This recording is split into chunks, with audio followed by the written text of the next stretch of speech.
رسول کریم صلی اللہ علیہ وآلہ وسلم نے ارشاد فرمایا، میں تمہیں ایسی عبادت نہ بتاؤں کہ جس کو کرنا بہت ہی آسان ہے اور بدن پر وہ بوجھل نہیں ہے، بدن پر وہ ہلکی ہے۔ عبادتوں میں مشقت تو اٹھانا پڑتی ہے۔ آپ نماز پڑھنا چاہیں گے تو آپ کو وضو کرنا پڑے گا ٹھنڈے پانی سے، چل کے مسجد جانا پڑے گا، رکوع و سجود ہوں گے۔ روزہ رکھنا ہے تو آپ کو دن بھر کی بھوک کاٹنی پڑے گی، زکوٰۃ دینی ہے، صدقہ کرنا ہے، خون پسینے کی کمائی سے پیسے جدا کرنے پڑیں گے، حج کرنا ہے تو بہت زیادہ مشقت اٹھانی پڑے گی۔ جتنے بھی اعمال ہیں خیر کے، اچھائی کے، ان میں بہت زیادہ مشقت اٹھانا پڑتی ہے۔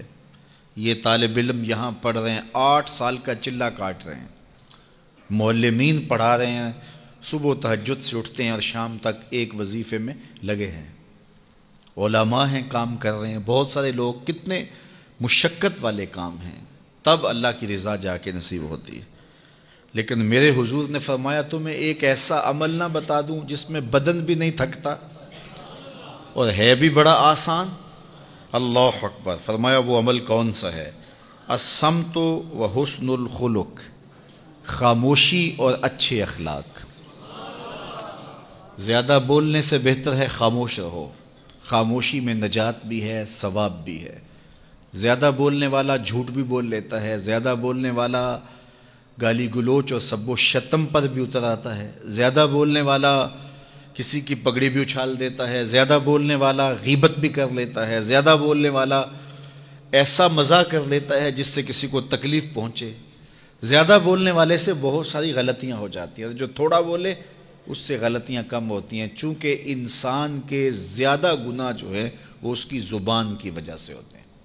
ایک روایت میں آتا ہے جب صبح ہوتی ہے سارے اعضائے بدنیاں زبان کے آگے ہاتھ جوڑتے ہیں، بی بی تو چپ رہنا، چونکہ بولتی تو ہے اور مصیبت سارے اعضائے بدنیاں کو سہنا پڑتی ہے۔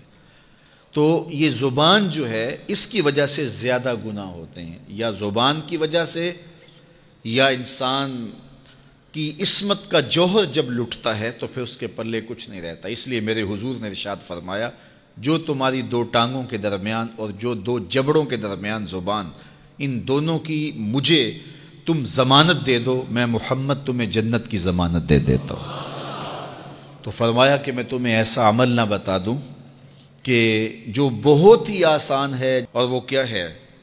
الصمت، خاموشی، وحسن الخلق، اور دوسری بات اچھے اخلاق، رویوں کی خوبصورتی۔ کسی سے ملو تو ہنس کے ملو، کسی سے بات کرو تو لہجے میں نرمی ہو، کسی کی عزت آبرو کا خیال رکھو، بڑے کا احترام کرو، چھوٹے پر شفقت کرو، مخلوق خدا پر رحم کرو، اللہ کی مخلوق پر شفقت سے پیش آؤ، رسول کریم کی امت پر رحم کرو۔